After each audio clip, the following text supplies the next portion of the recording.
అయితే తమ్ముడుకి పరిచయం అయిన తర్వాత హేమ సార్, అక్కడ ఉన్నటువంటి ప్రిన్సిపల్ సార్ కానివ్వండి, మరి తమ్ముడితో మాట్లాడి మన అంబాపురం గ్రామాన్ని అడాప్ట్ చేసుకున్నారు.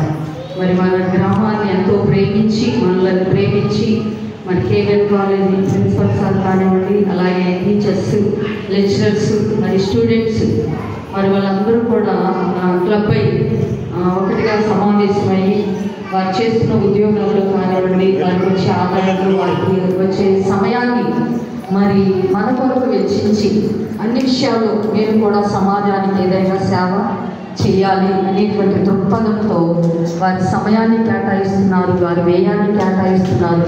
అందరి బట్టి మనం ఎంతగానో ఆ కాలేజీ యాజమాన్యానికి, ప్రిన్సిపల్ సార్ గారికి, లెక్చరర్స్ గారికి మనందరూ కూడా హృదయపూర్వకమైనటువంటి ధన్యవాదాలు చెల్లిస్తున్నాం. Madam, thank you. మరి ఇన్ని విషయాలు ఫుడ్ గురించి మాకు పోయినసారి చెప్పినప్పుడు చాలా విషయాలు తెలుసుకున్నాం.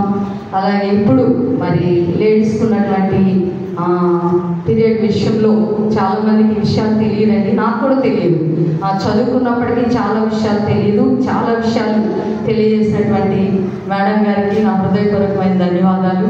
మరి ఈ విషయాన్ని మా గ్రామానికి తీసుకుని వచ్చిన విధానాన్ని బట్టి మేము ఎంతగానో సంతోషిస్తున్నాం. Thank you.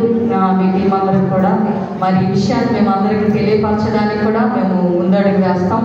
మరి ఇటువంటి కార్యక్రమాలు ఎన్నో మా మధ్యకి మీరు తీసుకొని వస్తున్నారు. అందరి బట్టి కూడా మా హృదయపూర్వకమైనటువంటి వందనాలు తెలియజేస్తున్నాను. మేడం గారికి నా ప్రత్యేకమైన వందనాలు. మేడం గారికి అలాగే స్టూడెంట్స్కి, సార్కి కూడా నా ప్రత్యేకమైనటువంటి ధన్యవాదాలు తెలియజేస్తూ ఈ విషయాన్ని ముగిస్తున్నాను. Thank you.